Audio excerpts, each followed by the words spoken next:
ጤና ይስጥልን የከበረ ሰላምታችን በመላው ዓለም ሆናችሁ ቃል ስፖርት ዩቲዩብ ቻናላችንን ለምትከታተሉ ውድ አድማጮቻችን ሁሉ ይድረስ ብለናል። ከእናንተ ሆኖ ቃል ስፖርት ዩቲዩብ ቻናል ለዚህም ሰዓት መርጠን ያሰናዳላችሁን ስፖርታዊ ጥንቅር በቅደም ተከተል እያጋርናችሁ እንቆያለን።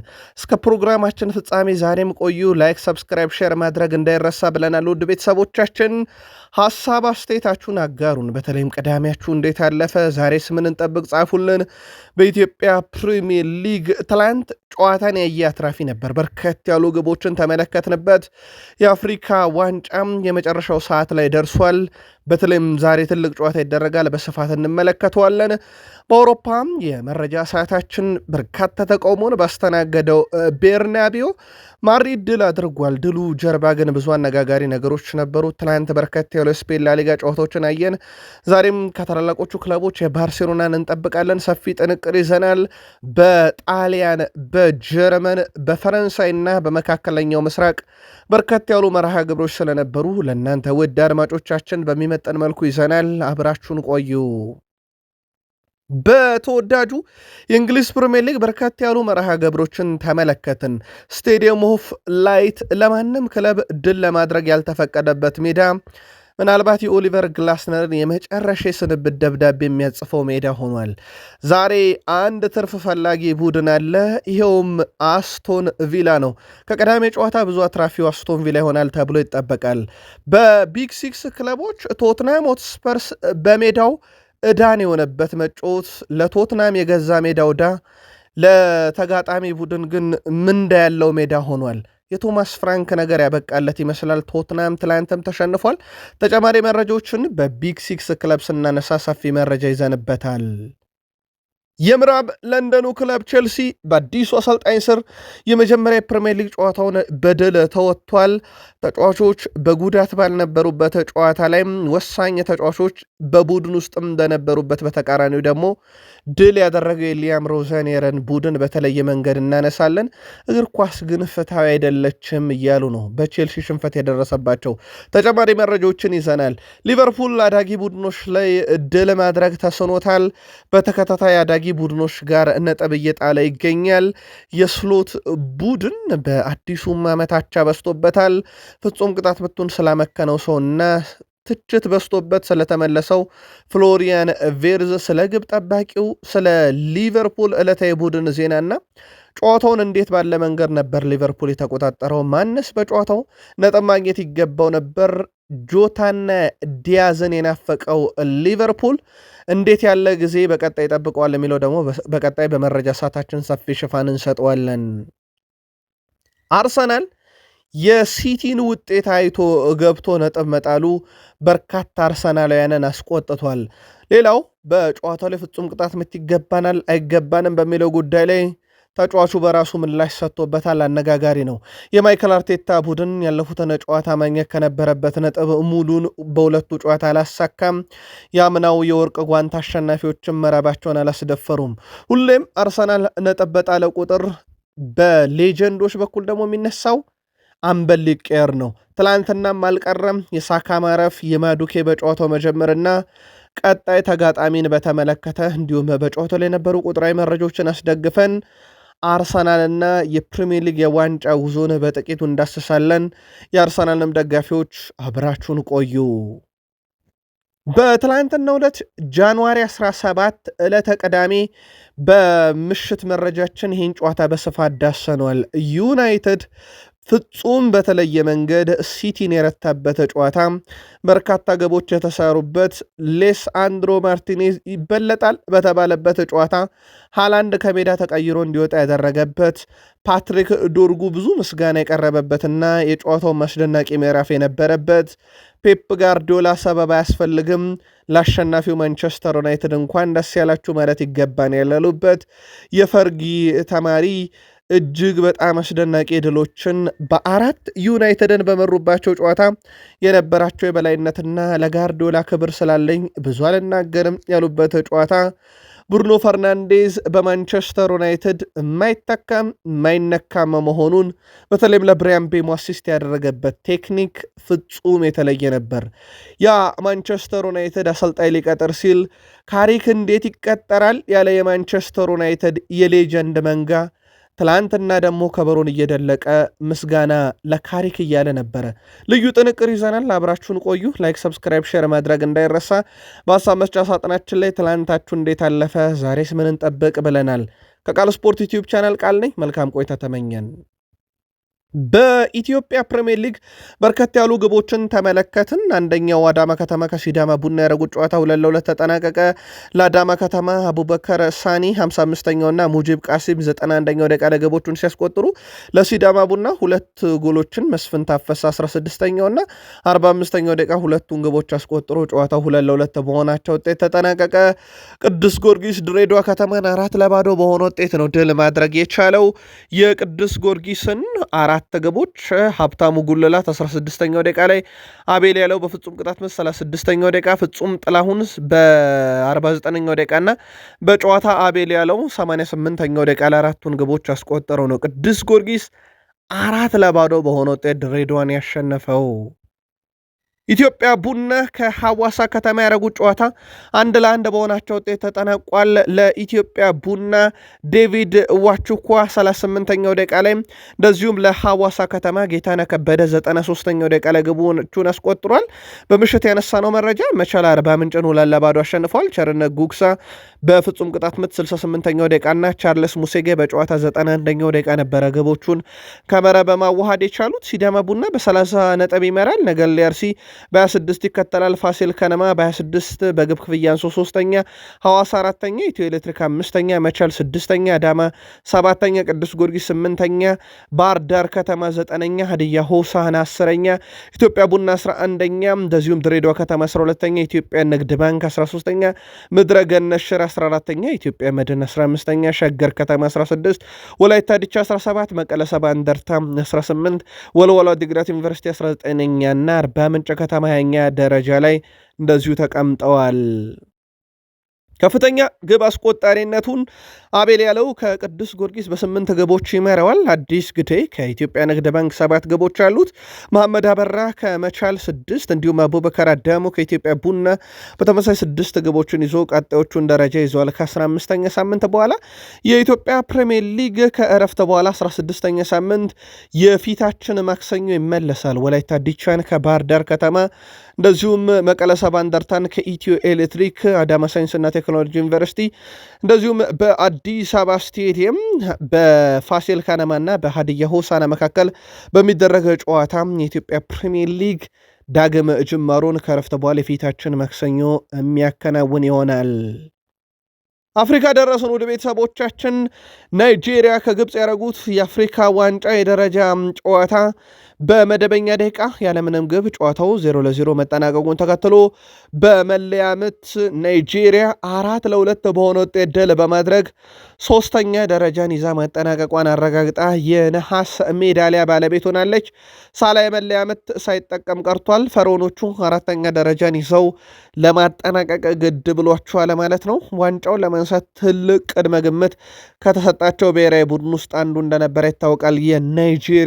የናይጄሪያን ብሔራዊ ቡድን ራሷ የግብፅን ብሔራዊ ቡድን። ትላንትና ግን ሁለቱም የደረጃ ተፋላሚ ነበሩ። ለማንኛውም ጨዋታው በናይጄሪያ በመለያ ምት ድል አድራጊነት ተጠናቋል። ዛሬ የአፍሪካ ዋንጫ ፍጻሜውን ያገኛል። በሴኔጋልና በሞሮኮ መካከል በሚደረግ ጨዋታ ፍጻሜን ያገኛል። ብዙ ትችት ባስተናገደው የሴኔጋል ብሔራዊ ቡድን አያያዝ ጉዳይ ላይ አነጋጋሪ የነበረው ትዕይንት ዛሬ በሜዳ ላይ ፍጻሜ ያገኛል። ሴኔጋል 5 ድል 1 አቻ ምንም ሽንፈት፣ በሞሮኮ በኩል 9 ድል 3 አቻ ምንም ሽንፈት በዚህ ውድድር ዓመት አላቸው። ትልቅ ቁጥር ነው። ሁለቱም አልተሸነፉም። በመጨረሻ 5 ጨዋታ እንኳን ብንመለከት ሴኔጋል 4 ድል 1 አቻ፣ በሞሮኮ በኩል ባለፉት የመጨረሻ 5 ጨዋታ 3 ድል 2 አቻ አላት። በእርስ በርስ ግንኙነት ሞሮኮ የበላይነቱን ትወስዳለች። 11 ጊዜ ሴኔጋልን ረታለች። ሴኔጋል 4 ጊዜ ሞሮኮን ስትረታ 5 ጊዜያቸው ወጥቷል። የመጨረሻ 4 ግንኙነታቸውን ነጥለን ከተመለከትን ሞሮኮ 2 ጊዜ ስታሸንፍ ሴኔጋል 1 ጊዜ አሸንፋ 1 ጊዜ በአቻ ውጤት አጠናቃለች። ጨዋታው በኢትዮጵያን ሰዓት አቆጣጠር ምሽት 4 ሰዓት ጀምሮ ይካሄዳል። የመዝጊያ ስነስርዓቱ ቀደም ብሎ ይካሄዳል። ሴኔጋል ከሞሮኮ በዚህ ጨዋታ ዙሪያ ቀደመ ገምታችሁን ወይም ሻምፒዮን ማን ልትሆን ትችላለች? አጋሩን። በአውሮፓ መረጃችን ሎስ ብላንኮች ሪያል ማድሪዶችን እናስቀድም። ውድ ቤተሰቦቻችን በስፔን ላሊጋ ሪያል ማድሪድ በቤርናቦ ሌቫንቴን 2-0 በሆነ ውጤት ድል ማድረግ ችሏል። የሪያል ማድሪድን 2 የማሸነፊያ ግቦች ከረፍት በኋላ ኬሊያን ምባፔ በፍጹም ቅጣት ምት 58ኛው ደቂቃ፣ አሴንሲዮ በ65ኛው ደቂቃ ላይ በጨዋታ ማስቆጠር ችሏል። ሪያል ማድሪድ ከሁለት ተከታታይ ሽንፈት በኋላ ወደ ድል የተመለሰበት ሲሆን ነጥቡንም 48 አድርሶ ሁለተኝነቱን አስጠብቋል። ሌቫንቴ 14 ነጥብ ወራጅ ቀጠና ውስጥ ነው ያለው። ማክሰኞ ሪያል ማድሪድ ከሞናኮ ጋር የአውሮፓ ሻምፒዮንስ ሊግ መርሃ ግብር ሲጠብቀው፣ ሌቫንቴ ከኤልቼ ጋር አርብ የላሊጋ መርሃ ግብሩን እንደዚሁ የሚያከናውን ይሆናል። በኬሊያን ምባፔ በኩል በጨዋታውም 1 ጎል የፍጹም ቅጣት ምት አስገኘ፣ 2 የግብ ዕድል ፈጠረ። ከ6 ሙከራ 3ቱ ኢላማውን የጠበቀ፣ 3 ስኬታማ ድሪብል ከ5 የአንድ ለአንድ ግንኙነት 5ቱን ያሸነፈ ነውና በጨዋታው ላይ በጣም አስደናቂ ብቃቱንም የተመለከትንበት ነበረ። አርዳ ጉለር በጨዋታው 45 ደቂቃ ብቻ ነው ያሳለፈው። 1 አሲስት ነበረው። 8 የግብ ዕድሎችን ፈጠረ። ከ7 ክሮሶች 5ቱን አሳክቷል። ከ38 ኳስ የመቀበል ሂደት 95ቱን አሳክቷል። 2 ሙከራ ኢላማውን የጠበቀ ነበር። 1 ስኬታማ ድሪብል። የጨዋታው ኮከብ የነበረው እሱ ነበረም። እንደ አጠቃላይ ወደ ቤተሰቦቻችን በአርዳ ጉለር በኩል በዚህ ውድድር ዓመት የአሲስት መጠኖቹን ካየን ለኬሊያን ምባፔ 12ኛ አሲስቱን ነው ማበርከት የቻለውና በጣም አስደናቂ የሚባል ነበረ። እንደ አጠቃላይ ኬሊያን ምባፔ በሪያል ማድሪድ መለያም 12ኛ ጨዋታ ኮከብ፣ አርዳ ጉለር 3፣ ቪኒሺየስ ጁኒየር 2 አላቸው እንደ አጠቃላይ ማለት ነው። በጨዋታው ላይ የሪያል ማድሪድ ተጫዋቾች ከሞላ ጎደል ወደ አቋማቸው የተመለሱበት ነበር ማለት ይቻላል። አልቫሮ አረቢዮላ በቪኒሺየስ ጁኒየር ላይ ሐሳቡን አጋርቷል። ይህ ተጫዋች እኮ ሻምፒዮንስ ሊግ እንድናነሳ ያደረገን ነገር ነውና በቪኒሺየስ ጁኒየር ትከሻ በርካታ ስኬቶች ማድሪድ አለው ብሏል። ይህን ያለበት ምክንያት ደጋፊዎች በተቃውሞ ካሰሟቸው ነገሮች ውስጥ አንደኛው ትላንትና ቪኒሺየስ ጁኒየር ላይ ነበረ። በእርግጥ በተጫዋች ደረጃ ጁድ ቤሊንጋም እና ፌድ ቫልቬርዴም በቤርናቤው ተቃውሞ ገጥሟቸዋል። ከጨዋታው መጀመሪያ ላይ ግን ከበድ ያለው ተቃውሞ የነበረው በፍሎሬንቲኖ ፔሬዝ ላይ ነበረ። ከኃላፊነት እንዲለቁ ነበረ ተቃውሞ ሲያሰሙ የነበረው። ይህም በቃል ስፖርት ዩቲዩብ ቻናል በጃንዋሪ 17 ዕለተ ቅዳሜ ምሽት ባሰናዳ ነው ጥንቅር ላይ በልዩ የመረጃ ሰዓት ፍሎሬንቲኖ ፔሬዝ ተቃውሞ እንደደረሰባቸው ነግረናችሁ ነበረ። የእሳቸው በተጨማሪ ቪኒሺየስ ጁኒየር፣ ጁድ ቤሊንጋም እና ፌድ ቫልቬርዴም የዚሁ ኢላማ ነበሩ ተብሏል። የስፔን ላሊጋ ሌሎችን በርከት ያሉ መርሃ ግብሮችን ተመለከትን። ሪያል ቤትስ ከቫሌንሺያ ያደረጉትን ጨዋታ ሪያል ቤትሶች 2-0 በሆነ ውጤት ድል አድርገዋል። ሩቢያል 57ኛው ደቂቃ እና ፎርናል 83ኛው ደቂቃ ላይ ሁለቱን የሪያል ቤትስ ግቦች ከእንዲሁ ከመረብ ማሳረፍ ችለዋል። ሌላ በርከት ያለ ግብ የተመለከትንበት ጨዋታ ኦሳሱና እና ሪያል ኦቪድ ያደረጉት ጨዋታ ነበረ። ኦሳሱና 3-2 በሆነ ውጤት ድል አድርጓል። የኦሳሱናን 3 የማሸነፊያ ግቦች ቡድሚር 45ኛውና 75ኛው ደቂቃ ላይ 2 ግቦችን፣ ቪክተር ሙኒስ 92ኛው ደቂቃ ላይ ቀሪዋን የማሸነፊያ ግቦች ሲያስቆጥሩ ሪያል ኦቪድን ከሽንፈት ያልታደጉ 2 ግቦችን ቪናስ 40ኛውና ሬኒያ 68ኛው ደቂቃ ላይ እንደዚሁ ከመረብ ማሳረፍ ችለዋል። ሌላ በርከት ያለ ግብ የተመለከትንበት ጨዋታም አለ። ማሎርካ አትሌቲኮ ቤልባኦን 3-2 አሸንፎታል። ለባለሜዳው ማሎርካ 3 ግቦች ሙሪክ ነው 5ኛው 42ኛውና 69ኛው ደቂቃ አስቆጥሮ ሃትሪክ የሰራው። በቢልባኦ በኩል ከሽንፈት ያልታደጉ 2 ግቦችን ጎሜስ 8ኛው፣ ኒኮ ዊሊያምስ 45ኛው ደቂቃ ላይ ከመረብ ማሳረፍ ችለው ነበረ።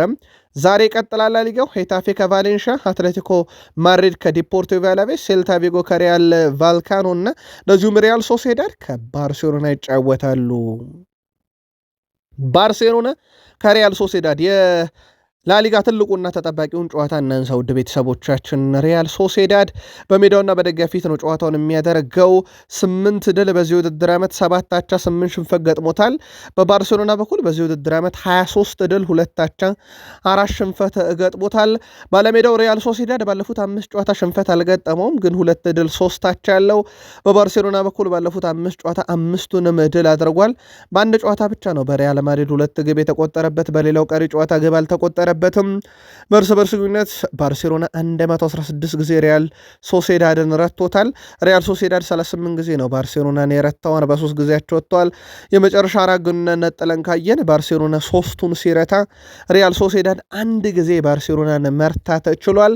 በባርሴሎና በኩል ይሁን በሪያል ማድሪድ እንግዲህ ውጤት ጠቦባቸዋልና ዛሬ ወደ ነበረበት ለመመለስ ጨዋታው ምሽት 5 ሰዓት ይጀምራል። ቀድመ ግምታችሁን አጋሩን።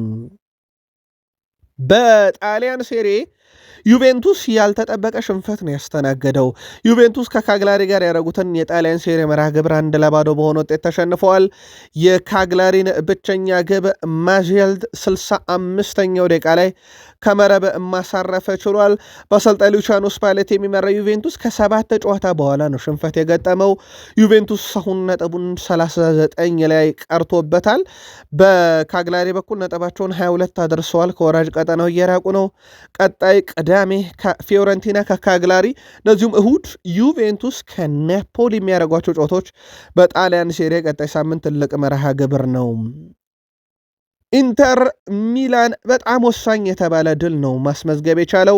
ኢንተር ሚላን ከዩዲኒዜ ጋር ያደረገውን ጨዋታ ከሜዳ ውጭ 1-0 አሸንፏል። የኢንተር ሚላንን ማሸነፊያ ግብ 20ኛው ደቂቃ ላይ ላውታሮ ማርቲኔዝ አስቆጥሯል።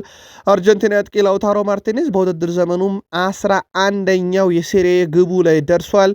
ኢንተር ሚላን በ49 ነጥብ ሴሪውን ይመራል። ዩዲኒዜ በ26 ነጥብ 10ኛ ደረጃ ላይ ተቀምጧል። ኢንተር ሚላን ማክሰኞ ከአርሰናል ጋር ከበድ ያለ ግዙፍ የአውሮፓ ሻምፒዮንስ ሊግ ምሽት እንደሚጠብቀው ይታወቃል። ናፖሊም በጣም ወሳኝ የተባለ ድል ነው ማስመዝገብ የቻለው። ናፖሊ ትላንት ሳሱሎን 1-0 አሸንፏል።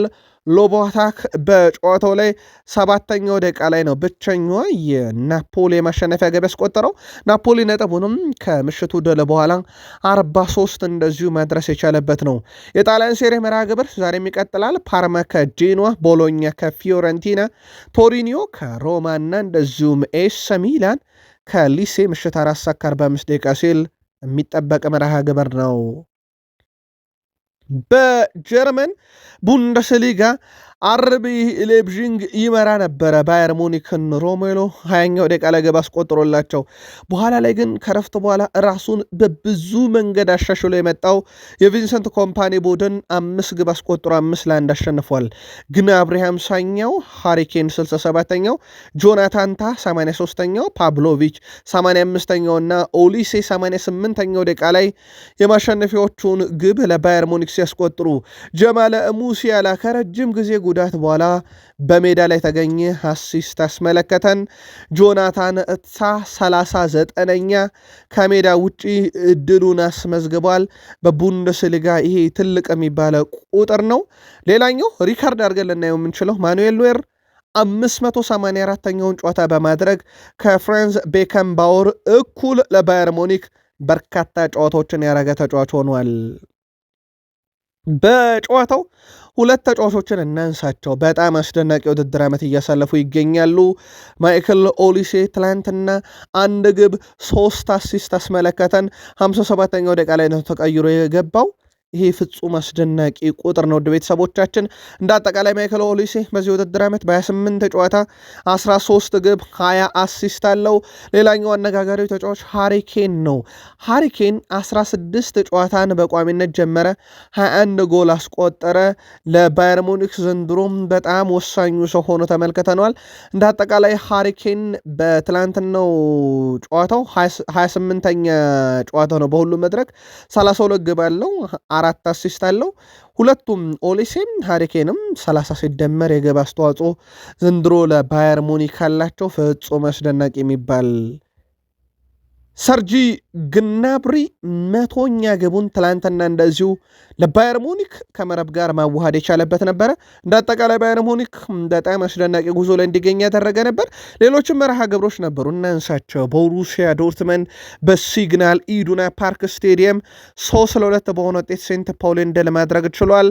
የቦሩሲያ ዶርትመንዱን ሶስቱን የማሸነፊያ ግቦች ብራንት 45ኛው ደቂቃ ተጠናቆ በጭማሪው አንደኛው ደቂቃ ከረፍት በኋላ ዴሚ 57ኛው ደቂቃ ነካን በ96ኛው ደቂቃ ላይ ሶስቱን ግቦች ሲያስቆጥሩ ለሴንት ፓውሊን ሁለቱን ግቦች ከሽንፈት ያልታደጉትን ሳንድ 62ኛው እና ጆንስ 72ኛው ደቂቃ ላይ እንደዚሁ ከመረብ ማሳረፍ የቻሉበትም ነበረ።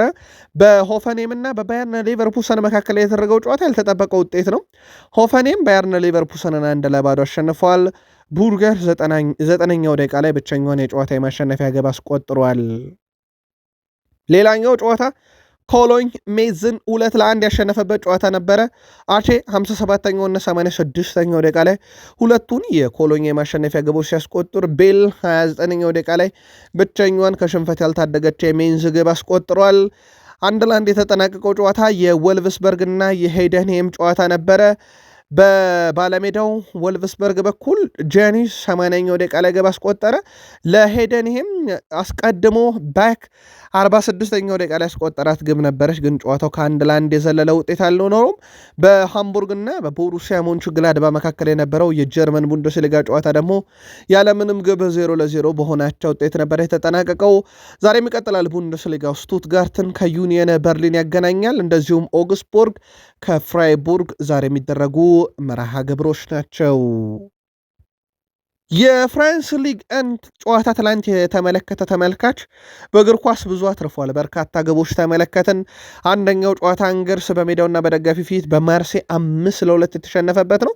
7 ግብ አየንበት። ለአሸናፊው ማርሴ 5ቱን ግቦች በጨዋታም 19ኛው ደቂቃ ላይ ጊዩር፣ 24ኛው ደቂቃ ላይ ሜሰን ግሪንውድ፣ 34ኛው ደቂቃ ላይ ትራውሬ፣ 40ኛው ደቂቃ ላይ ዊሃ፣ 88ኛው ደቂቃ ላይ ኢገር ባክዦዋ ማስቆጠር ሲችሉ ለባለሜዳው አንገርስ ከሽንፈት ያልታደጉ ሁለት ግቦችን ሳቢ 45ኛው ደቂቃ ተጠናቆ በጭማሪ ሁለተኛው ደቂቃ ላይ እንደዚሁም ሌቪን 9ኛው ደቂቃ ተጠናቆ በጭማሪ ሁለተኛ ደቂቃ ላይ በሁለቱ 45ቶች የመጨረሻ ደቂቃ ያስቆጠሯቸው ግቦች ነበሩ። ግን ማርሴ 5-2 በሆነ ውጤት ጨዋታው እንዳላደረገ ሜሰን ግሪንውድ በዚህ ውድድር ዓመት በማርሴ ፍጹም የተለየ ነው። በ26 ጨዋታ 26 የግብ አስተዋጽኦ አለው። 20 ጎልና 6 አሲስት አለው። ፍጹም አስደናቂ የውድድር ዓመትን እያሳለፈ ይገኛል። ሌላ በርከት ያለ ግብ ያየንበት ጨዋታ ቱሉዝ ኒንስን 5-1 አሸንፏል። ለባለሜዳው ቱሉዝ 5ቱን የማሸነፊያ ግቦች ሄልዶንግ በ7ኛውና በ55ኛው ደቂቃ 2 ግብ፣ ሜሪግ 45ኛው ደቂቃ ላይ፣ ካሲር 74ኛውና ቬንሆል 80ኛው ደቂቃ ላይ ሲያስቆጠር ለኒስ ብቸኛዋን ግብ ዋሂ ነበር 49ኛው ደቂቃ ላይ ማስቆጠር የቻለው። የፍራንስ ሊግ መሪው ክለብ ሌንዝም በፓሪሰን ጀርሜን የተወሰደበትን መሪነት አስመልሷል። 1-0 በሆነ ውጤት ኦግዤርን ያሸንፏል። ሳይድ 65ኛው ደቂቃ ላይ ብቸኛዋን የጨዋታውን ልዩነት ፈጣሪ ግብ አስቆጥሯል። ሬንስም ድሉን ተከትሎ በ43 ነጥብ ይመራል። ፓሪሰን ጀርሜን ወደ ሁለተኝነት ተንሸራቷል በ42 ነጥብ። ማርሴይ 32፣ ሊል 32፣ ሊዮን በ30 ይከተላሉ። ዛሬ በርከት ያሉ ጨዋታዎች ይደረጋሉ። ስትራስቡር ከሜት፣ ናንት ከፓሪስ፣ ስታድ ሬኒስ ከሌሃቨር እና ኦሎምፒክ ሊዮን ከስታድ ብሪስቶስ ዛሬ በፍሬንች ሊግ የምንጠብቃቸው ሌሎች መርሃ ግብሮች ናቸው። በመካከለኛው ምስራቅ አልናስር ወደ ድል ተመልሷል። ከተከታታይ ጨዋታ ነጥብ መጣልና መሸነፍ በኋላ ትላንትና ሻቤብ ክለብን 3-2 አሸንፏል።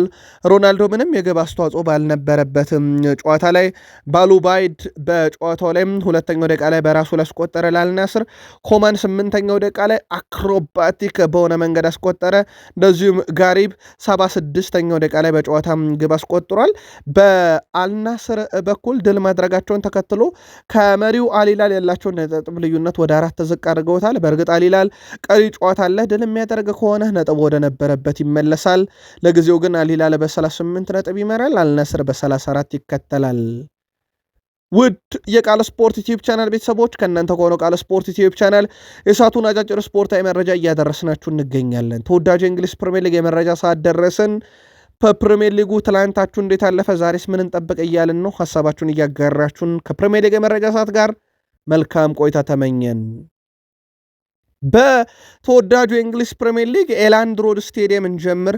ሊድስ ዩናይትድ ፉልሃምን 1-0 በሆነ ውጤት ድል ያደረገ። የጨዋታ ብልጫ ፉልሃም ነበረው፣ ግን ሊድስ ነው 1-0 ያሸነፈው። ሉካስ ኒሜንቻ ከኢታን አምፓዱ 91ኛው ደቂቃ ላይ ያገኘትን ኳስ አስቆጥሮ ሊድስ ዩናይትድ በጣም ወሳኝ የተባለ ድል በጨዋታው ላይ ማስመዝገብ የቻለበት ነበረ።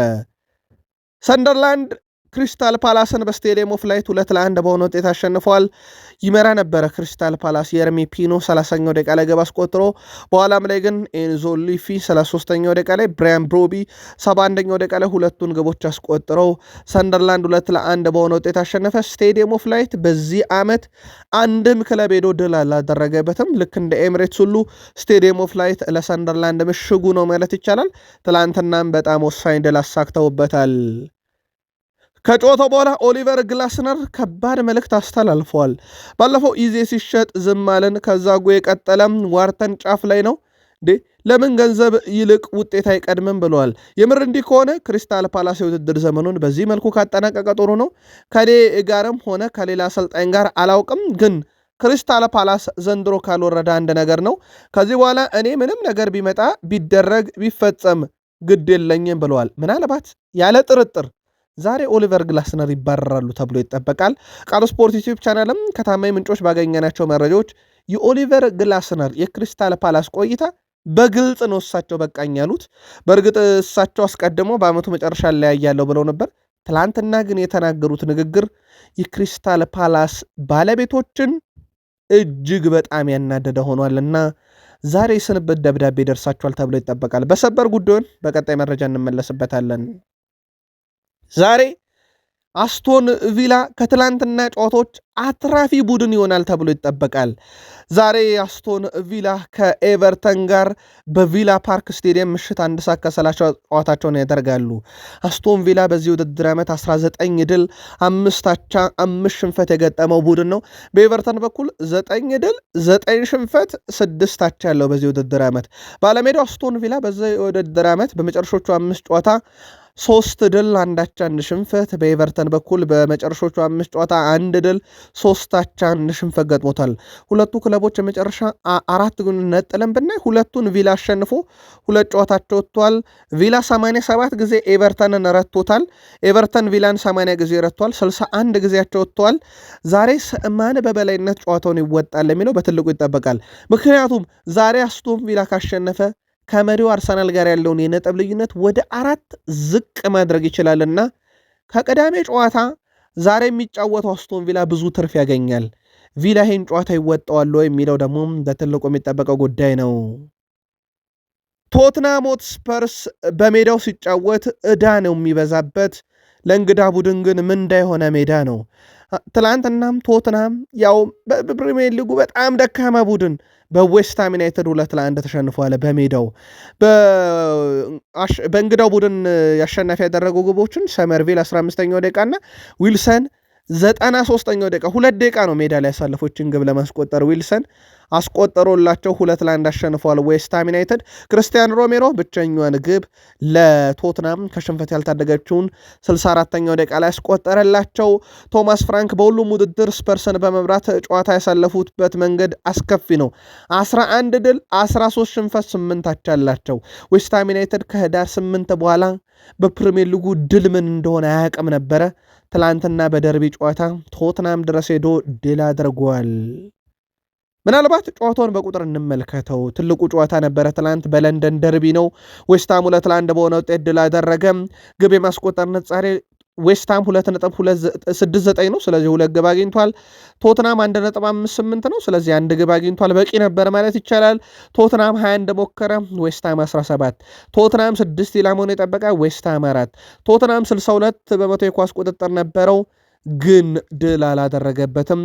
ትላንትና ግርጌ ላይ ያሉ ክለቦች በሙሉ ነጥብ ሲያገኙ አንደኛው ዌስትሃም ያውም ቶትናም ሆትስፐር ስቴዲየም ድረስ ሄዶ ያውም በለንደን ደርቢ ጨዋታ ያውም ከህዳር 8 በኋላ ለመጀመሪያ ጊዜ የምዕራብ ለንደኑ ክለብ ቼልሲ በስታንፎርድ ብሪጅ በአዲስ አሰልጣኝ የተመራ የመጀመሪያውን የፕሪሚየር ሊግ ጨዋታ ድል አድርጓል። በአዲሱ አሰልጣኝ ሊያም ሮዣኒየር ስር ትናንትና 2-0 በሆነ ውጤት ድል ሲያደርጉም ዦዋ ፔድሮ 26ኛው ደቂቃ ላይ፣ ኮል ፓልመር 76ኛው ደቂቃ ላይ በፍጹም ቅጣት ምት ሁለቱን ግቦች ከመረብ በማዋሃድ ችለዋል።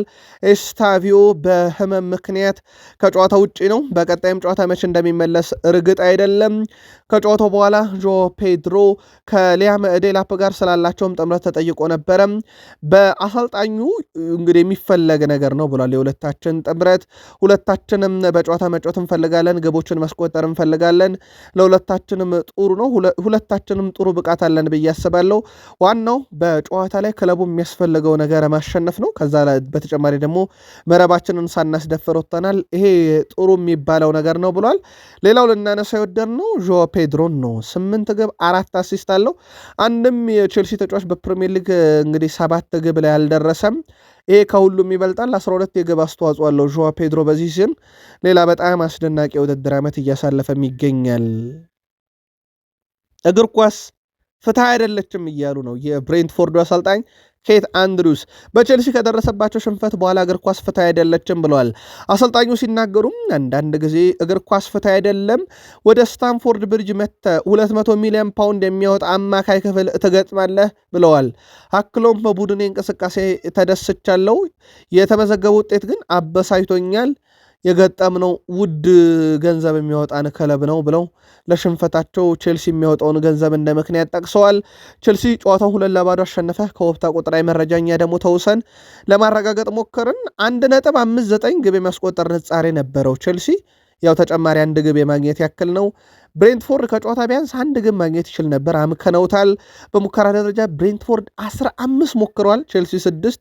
ብሬንትፎርድ 5 ኢላማውን የጠበቀ ቼልሲ 2፣ ከሁለቱም ሁለቱ ተቆጠሩ። ብሬንትፎርድ 54 በመቶ ኳስ ተቆጣጠረ፣ ቼልሲ 46 በመቶ። በሁሉም ነገር መመዘኛ ብሬንትፎርድ የበላይ ነበረ፣ ግን ጨዋታውን ቼልሲ አሸንፎት ወጥቷል።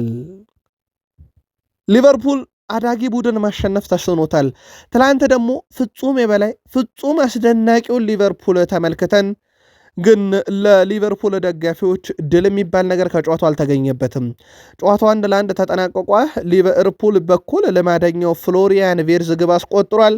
42ኛው ደቂቃ ላይ በጣም አስደናቂ ግብ አስቆጠረ። ጠባብ አንግል ላይ በጨዋታው ድንቅ ነበረ። በኋላም ላይ ግን ከምንም ነው በርንሌዎች ይችን የኤድዋርድስን ግብ 65ኛው ደቂቃ ላይ አስቆጠረ። ከዛ በኋላ በዚህ ደረጃ ተብሎ የሚጠቀስ ነገር የለም በበርንሌ በኩል። ከጨዋታው ግን በጣም ወሳኝ የተባለ 1 ነጥብ አግኝተው ትላንትና ግርጌ ላይ ያሉ የፕሪሚየር ሊግ ክለቦች ነጥብ ሲያገኙ አንደኛው በርንሌ ነበር፣ ያውም አንፊልድ ሮድ ስቴዲየም ድረስ አቀንቶ። ዲሴምበር 3 ከሰንደርላንድ 1-1 ተጠናቀቀ። ጃንዋሪ 1 ከሊድስ ጋር 0-0፣ ጃንዋሪ 17 ከበርንሌ ጋር 1-1። ሊቨርፑል በዚህ ውድድር ዓመት ያደጉትን ክለቦች ገጥሞ ድል ማድረግ ተስኖታል። ወደ ቤተሰቦቻችንና በጣም እየተቸገረ ይገኛል። ያውም በሜዳውና በደጋፊ ፊት ነው እነኝህን ክለቦች ማሸነፍ የተሳነው። ትላንትና በእርግጥ ሊያሸንፍ የሚችልበት እድል ነበረ። ዶሚኒክ ሴቦዥ ላይ የግቡ አግዳሚ መልሶበታል ፍጹም ቅጣት ምቱን። ከ22 ፍጹም ቅጣት ምት 2ቱን አምክኖታል። ትላንት አንደኛው ነበረ። ፍሎሪያን ቬርዝ ወደ አቋሙ ተመልሷል። ባለፉት 7 ጨዋታ 6 የግብ አስተዋጽኦ አለው፣ 4 አስቆጥሮ 2 አሲስት አለው። ትላንትናም ፍሎሪያን ቬርዝ ለሊቨርፑል በጣም ወሳኝ መሆኑን ከነ ማረጋገጫው ያሳየበት ነበር። ሊቨርፑል ከ2025-26 በፕሪሚየር ሊጉ ያለው የክሊንሺት ብዛትም 7 ብቻ ነው። አሁንም መረቡን ሳያስደፍር መውጣት በጣም የተሳነው ቡድን ሆኖ ተመልክተናል። በአንፊልድ ከሊድስ ከበርንሌ እንደዚህ አይነት ቡድኖች ጋር አቻ መውጣቱም ስቴቨን ጀራርድን ክፉኛ አበሳጭቶኛል ብሏል። 2026 ከገባ ጀምሮ ሊቨርፑል በፕሪሚየር ሊግ 4 ጨዋታ ተጫውቶ 4ቱንም ባቻ ውጤት አጠናቋል።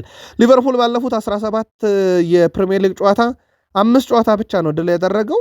አሁን ትልቅ ጥያቄ መነሳት ጀምሯል። ለዚህ ቡድኖች ጆታ፣ ዲያዝ አሁንም አልተተኩም። ለዚህ ቡድን በጣም ወሳኝ የነበሩ ተጫዋቾች ናቸው በሚል እንግዲህ አሁንም አለመተካታቸው፣ የተጫዋቾች ጉዳት፣ ኢሳክ፣ ሊዮን፣ ብራድሊ፣ ሳላ በአፍሪካ ዋንጫ የተጫዋች አቋም ወጥ አለመሆን፣ ኮናቴ፣ ኬርኪስ፣ ኬዛ፣ ማካሊስተር ያው ኬዛ ያልነው ተቀይሮ ሲገባ ያ የነበረውን ነገር እያገኘን አይደለም በሊቨርፑል በኩል በሚል ነው ቅሬታ የተነሳው። ማካሊስተር በእርግጥ አርኔ ስሎትም ተጠባባቂ እያደረጉት ነው። አሰልጣኝ አርኔ ስሎት ለዚህ ጉዳይ አሁንም መፍትሄ በመስጠት ረገድ የመጀመሪያው ሰው መሆን አለባቸው የሚለው ግን እንደተጠበቀ ሆኖ ጨዋታውን በቁጥር እንግለጸው።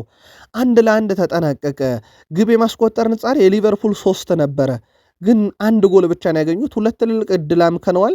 በበርንሌይ በኩል 0.4 ነው። ውድ ቤተሰቦቻችን ግብ የማስቆጠር ንጻሬ ከምንም ነው ግብ ያገኙት። 32 ሞክሯል ሊቨርፑል፣ በበርንሌይ በኩል 7 ነው የሞከሩት። ሊቨርፑል 11 ኢላማውን የጠበቀ ኳስ አንድ አስቆጠሩ። በርንሌ ከአንድ ኢላማውን የጠበቀ አንድ አስቆጠሩ። የኳስ ቁጥጥር ሊቨርፑል 73 በመቶ፣ በርንሌ 27 በመቶ። ሊቨርፑል ፍጹም የበላይ ነበረ በጨዋታው ላይ ማለት ይቻላል። በብዙ መመዘኛም ጨዋታውን ማሸነፍ ሊቨርፑል ይችል ነበረ፣ ግን አልሆነም። በርንሌ ከዚህ ጨዋታ ብዙ ያተረፈው ሌላኛው የፕሪሚየር ሊግ ግርጌ ላይ ያለ ክለብ ነው ማለት ይቻላል።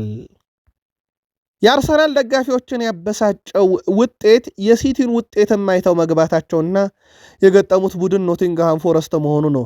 በዛ ላይ አርሰናል ምንም ግብ ሳያስቆጥር የወጣበት ጨዋታ ነበረ። በሲቲ ግራውንድ የነበረው ጨዋታ 0-0 በሆናቸው ውጤት ተጠናቋል። መድፈኞቹ በውድድር ዓመቱም 5ኛ የፕሪሚየር ሊግ ጨዋታ ባቸው ውጤት ሲያጠናቅቁ ልብ አድርጉ፣ አምና ሊቨርፑልና አርሰናል በፕሪሚየር ሊጉ እኩል 4 ጨዋታ ነው የተሸነፉት። ግን በዓመቱ መጨረሻ ሻምፒዮን ሆኖ ሊቨርፑል ሲሆን ምክንያቱም የአርሰናል ያቻ ውጤት ይበዛ ነበር። ዘንድሮም 5 ደርሰዋል። አሰልጣኝ ማይክል አርቴታ ቡድን አርሰናል በፕሪሚየር ሊጉ ቢመራም ይህ ነጥብ ልዩነት ዋስትና ያለው ግን እስከ ዛሬ ምሽት ብቻ ነው። ነጥብ ልዩነቱም ሊጠብ ይችላል። አርሰናል 50 ነጥብ ይዟል። ኖቲንግሃም ፎረስት 22 ነጥብ ላይ ነው የሚገኘው። አርሰናል ከማንቸስተር ዩናይትድ ቀጣይ ሳምንት በኤምሬትስ በጣም ትልቅ ጨዋታ እናያለን። እሁድ ብሬንትፎርድ ከኖቲንግሃም ፎረስት እንደዚሁ ጨዋታቸውን የሚያከናውን ይሆናል። በጨዋታው የፍጹም ቅጣት ምቷ ነገር ብዙ ዝግብ ያነሳች ነበረች። ፍጹም ቅጣት ምት ይገባን ነበር ሲሉ ማይክል አርቴታ እግር ኳስ መሰረዝ ይኖርበት ነበረ ብለዋል። እንዳይች ደግሞ የሊጉ መሪ አርሰናል ዋና አሰልጣኝ ማይክል አርቴታ ሊጉ ከባድ መሆኑ ታይቷል ሲሉ ከጨዋታው በኋላ ተናግረዋል። አሰልጣኝ ማይክል አርቴታ ፍጹም ቅጣት ምት መከልከላቸውን ሲናገሩ ትክክለኛ ንጹህ ፍጹም ቅጣት ምት ነበር ብለዋል። አሰልጣኝ እንዳይች በበኩላቸው ፍጹም ቅጣት ምት ነው ካላችሁ እግር ኳስ መቆም አለበት፣ እግር ኳስ ትላንትና ያበቃ ነበር ብለዋል። ማይክል አርቴታ እንግዲህ ፍጹም ቅጣት ምት ይገባን ነበር ካሉ በኋላ አርሰናል በሊጉ ባደረጋቸው ያለፉት ጨዋታ ማግኘት ከነበረባቸው 6 ነጥብ 2ቱን ብቻ ነው ያሳካው። 2ቱ የአምና የወርቅ ጓንት አሸናፊ ትላንትና መረባቸውን ሳያስደፍሩ ወጥተዋል። ምናልባት በአርሰናል በኩል የማይክል አርቴታ የጨዋታ አቀራረብ ሁኔታ አሁንም ትላንትናም ትችት አስተናግዷል። እንመለስበታለን። በእርግጥ የአርሰናል ደጋፊዎች የግል መልከታችሁን በጨዋታው ዙሪያ ልታጋሩን ትችላላችሁ። ፍጹም ቅጣት ምቷ ላይ እንመለስ። ኳሷ ነክቶኛል እያለ ነው የኖቲንግሃም ፎረስት ተከላካይ ኦላ አይና። አርሰናል የጠየቀው ፍጹም ቅጣት ምት አያሰጥም ሲል ግን ሀሳቡን አጋርቷል። ኳሱ ነክቶ ነበር ሲል ያስረዳው ኦላ አይና፣ ነገር ግን እጄ ከጎኔ ነበር፣ ስለዚህ የዳኛው ውሳኔ ፍጹም ትክክል ብሎታል። የመድፈኞቹ አሰልጣኝ ማይክል አርቴታ የቪዲዮ ምስሉን ደጋግመው መመልከታቸውን ገልጸው ሊሰጠን ይገባ ነበር ቢሉም ነገር ግን ኦላይና ቢነካኝ የማያሰጠም ብሏል። የኖቲንግሃም ፎረስት አሰልጣኝ ሻንዳይክ በበኩላቸው እንዳልኳችሁ ቢያሰጥ ኖሮ እግር ኳስ ትላንትና መቆም ነበረበት ብለው ፍጹም ቅጣት ምቱ ፍጹም አያሰጥም ብለው እንደተከራከሩ ይታወቃል። አርሰናል በዚህ ሲዝን በሁሉም ውድድር 33 ጨዋታ 26 ድል 5 አቻ 2 ሽንፈት ብቻ ነው የገጠመው። በፕሪሚየር ሊጉ በ50 ነጥብ ይመራል። ሻምፒዮንስ ሊግ በ18 ይመራል። የካራባው ካፕ ግማሽ ፍጻሜ የመጀመሪያ ዙር አሸንፎ አልፏል። ሁለተኛ ዙር ይቀረዋል። 18 ክሊንሺት በዚህ ውድድር ዓመት 69 ጎል 19 ደግሞ የተቆጠረበት ነው። በአርሰናል በኩል ከሞላ ጎደል ጥሩ ነው፣ ግን ያቸው ውጤት ቀስ በቀስ ቡድኑን እንዳይጎዳው ስጋቶች አሉ። አርሰናል ሌጀንድ ቶኒ አዳምስ አርሰናል ኦዴጋርድን እንደ አምበል ይዞ ዋንጫ አይበላም፣ ኦዴጋርድ አመራር ለስኬት አያበቃም እያለ ነው። አሁንም ሁሉም ሰው ዴክላን ራይስን እየተመኘ ነው። የቀድሞ ሌጀንድ ቶኒ አዳምስም እሱም ብሏል። አርሰናል በተሸነፈና ነጥብ በጣለ ቁጥር ያው የምትነሳ አንድ ጥያቄ ያለች አምበሉ አይገባውም ነው። ሳካ ለምን አረፈ ተብሎ ነበረ ማይክል አርቴታ። የተጫዋቾቹን ደቂቃዎችን መቆጣጠር አለብን፣ ሌሎች አቅም ያላቸው ተጫዋቾች አሉን፣ ከዛ በኋላ ተተኪዎች አስገብተናል እና መጀመሪያ ላይ ሪስኩን ወስደናል እና ከዛ በኋላ ደግሞ ሪስክ ወስደን በሚያሳዝን ሁኔታ ያበቂም አልነበረም ብለዋል። ጨዋታው ላይ ያው ሳካን ሲያስቀምጡ ማዱኬ ነበር የተሰለፈው። በእነሱ የግብ ክልል ላይ ጭራሽ አልነበርንም። በእርግጥ ምንም እድል አልነበራቸውም። እነሱ ወደ ግባችን ምንም ሙከራ አላደረጉም። በአጭሩ ጎሉ አካባቢ ጭራሽ እኛም አልነበረም እነሱም አልነበሩም። ማሸነፍ እንችል የነበረባቸውን አጋጣሚዎች አልፈጠርንም። ነጥቡን ወስደናል። ወደፊት እንቀጥላለን ብለዋል። የሻምፒዮንስ ሊግ ዋንጫ በፕሪሚየር ሊግ ካላቸው ክለቦች ውስጥ አርሰናል ነጥብ ያላስጣነ ቡድን ብቸኛው ማንቸስተር ዩናይትድ ነው። ሲቲ፣ ሊቨርፑል፣ ቼልሲ፣ አስቶን ቪላ፣ ኖቲንግሃም ፎረስት የአውሮፓ ሻምፒዮንስ ሊግ ባለቤት ሆነው አርሰናልን ነጥብ አስጥለዋል። አሁን የቀረው ቡድን ማንቸስተር ዩናይትድ ነው። እሱን ደግሞ ቀጣይ ሳምንት ይገጥማሉ በኤምሬትስ። ሌሎቹ በሙሉ ነጥብ አስጥለዋልና ትላንትና ሲቲን በኦልትራፎርድ ያሸነፈው ዩናይትድ ቀጣይ ለአርሰናል ፈተና አይሆንም ወይ ይጠበቃል። ምናልባት ጨዋታውን በቁጥር እናንሳው። 0-0 ተጠናቀቀ። ግብ የማስቆጠር ንጻሪ አርሰናል ሁለቱንም አምክነውታል። ኖቲንግሃም ፎረስት 0.34 ነው። ምንም ግብ የማግኘት ንጻሪ አልነበራቸውም። በነገራችን ላይ አርሰናል 15 ሞክሯል፣ ኖቲንግሃም ፎረስት 6። አርሰናል 3 ኢላማውን የጠበቀ፣ ኖቲንግሃም ፎረስት 0። አርሰናል 61 በመቶ ኳስ ተቆጣጠረ፣ ኖቲንግሃም ፎረስት 39 በመቶ ብቻ ተቆጣጥሮ ጨዋታው 0-0 ተጠናቀቀ። የአርሰናል የዋንጫ ጉዞ ላይ ጥያቄ ያስነሳሞ ይህ ጨዋታ? የአርሰናል ደጋፊዎች መልከታችሁን ላኩልን። ኦልትራፎርድ ላይ የነበረውን ጨዋታ በዕለተ ቅዳሜ ጃንዋሪ 17 ለዩናይትድ ደጋፊዎች መረጃውን አድርሰናል። ግን ዛሬ ለየት ያለ መረጃ እንጨምርበት። ዩናይትድ ኦልትራፎርድ ላይ ሲቲን 2-0 በሆነ ውጤት ድል አደረገ። ብሪያን ቤሞ 65ኛው ደቂቃ እና ፓትሪክ ዶርጉ 76ኛው ደቂቃ ላይ ሁለቱን ግቦች አስቆጥረዋል። በጨዋታው ላይ የአማደ ዲያሎ፣ የብሩኖ ፈርናንዴስ እና የሜሰን ማውንት 3 ግቦች በቫር በኦፍሳይድ ተሽሯል። በማንቸስተር ዩናይትድ በኩል እንግዲህ ድሉን ተከትሎ ነጥባቸውን 35 አደረሱ። ማንቸስተር ሲቲ ነጥቡ እዛው 43 ላይ ለመቅረት ተገዷል። ማንቸስተር ሲቲ ከወልቭስ ቀጣይ ቅዳሜ በኢታድ ስቴዲየም፣ እንዲሁም እሁድ አርሰናል ከማንቸስተር ዩናይትድ በኤምሬትስ ስቴዲየም ላይ ቀጣይ ሳምንት የሚያደርጓቸው ጨዋታዎች ደግሞ ተጠባቂ ናቸው። የዩናይትዱ የመሃል ተከላካይ ሌሳንድሮ ማርቲኔስ ከደርቢው ድል በኋላ የማይታመን ብሎታል። ያስመዘገብነው ድል የማይታመን ሲል የገለጸው ሌሳንድሮ ማርቲኔስ ጨዋታው ፈታኝ ነበር፣ ነገር ግን ማን እንደሆነ በደንብ አሳይተናል ብሏል። ማይክል ካሪክ ያላቸውን እንደተገበሩ የገለጸው ማርቲኔስ አሰልጣኙ የደጋፊዎችን ድጋፍ እንድንጠቀም ነግሮን ነበር፣ ተጠቅመነዋል ብሏል። ሌሳንድሮ ማርቲኔስ ትላንትና 100% የአየር ላይ ግንኙነቶችን ያሸነፈ 100% የመሬት ላይ ግንኙነቶችን ያሸነፈ ነው። ቁመተ መለሎ ሃላንድ ካጠገቡ እየተጫወተ ማለት ነው። ኒኪ በት ከጨዋታው በፊት ሃላንድ ማርቲኔዝን ፍጹም ይበልጠዋል ካለ በኋላ የዩናይትድ ደጋፊዎች ፍጹም ተናደው ነበረ። ሃላንድ ይበልጠዋል ያሸንፈዋል በመባሉ ሳይሆን በኒኪ በት መባሉ ነበር ዩናይትድን ያበሳጨው። በጨዋታው ላይ ግን 14 ኳስ ነክቶ 6.4 ሬቲንግ ከተሰጠው ውጪ ምንም አይነት ቁጥሮች የሚገለጽ በሃላንድ በኩል አልተመዘገቡምና ትላንትና ኒኪ በት እንዳለው ሳይሆን በተቃራኒው ሌሳንድሮ ማርቲኔዝ አሸናፊ ሆኖ ወጣበት ነበረ። ፓትሪክ ዶርጉ በማያውቀው ሰፈር ለሁለተኛ ጊዜ በማይክል ካሪክ ስር ተጫውቷል። በነገራችን ላይ በጣም ይቅርታ እንጠይቃለን ማይክል አርቴታና ማይክል ካሪክ ለሚለው ስም። ለማንኛውም በማይክል ካሪክ ስር ለሁለተኛ ጊዜ ነው በዚህ ቦታ ላይ ሲጫወት። ያውም ማቲያስ ኩኝሃን ተጠባባቂ አድርገውለት ኤምሬትስ የምንሄደው 3 ነጥቦችን ለመውሰድ ነው ብሏል። በምሽቱ ግብ አስቆጣሪው ማንቸስተር ዩናይትድ ተጫዋች ፓትሪክ ዶርጉ በትላንትናው ጨዋታ አደገኛ ነበርን ብሏል። 3 ጎል ተሽሮብናል ያለው ዶርጉ በጣም አደገኞች ነበርን፣ ምርጥ ጨዋታ ነበር ሲል በድሉም መኩራቱን ተናግሯል። ስለ ቀጣይ ተጋጣሚው አርሰናል ጠይቀው ፓትሪክ ዶርጉ ሌላ ከባድ ጨዋታ ነው፣ ነገር ግን ወደዛ የምንሄደው 3 ነጥቦችን ለመውሰድ ነው ሲል ከጨዋታው በኋላ ሀሳቡን አጋርቷል። ፔፕ ጋርዲዮላ ደርቢ የተሸነፉት ፔፕ ጋርዲዮላ በተጋጣሚያቸው ማንቸስተር ዩናይትድ ብልጫ እንደተወሰደባቸውና ለሽንፈታቸው የዲያጎ ዳሎ ቀይ ካርድ ሳይሆን ማመን ያለብን ብለዋል። ማንቸስተር ዩናይትድ የተሻለ ቡድን ነበር ያሉት አሰልጣኙ ከዚህ በላይ የምለው ነገር የለም እንኳን ደስ ያላችሁ ብለዋል። የተሻለ ቡድን ሲያሸንፍ አምኖ መቀበል ያስፈልጋል። እኛ የሌለን ጉልበት እነሱ ነበራቸው። ከዛ ውጪ ሰበብ መጥራት አያስፈልግም ብለው ለድሉ ዩናይትድን እንኳን ደስ ያላችሁ ብለዋል። ማይክል ካሪክ በበኩላቸውም ከጨዋታው በኋላ ሀሳባቸውን አጋርተዋል። ለፔፕ ጋርዲዮላ ካለኝ ክብር የተነሳ ብዙ አልናገርም። እሱ እጅግ አስገራሚ አሰልጣኝ ነው።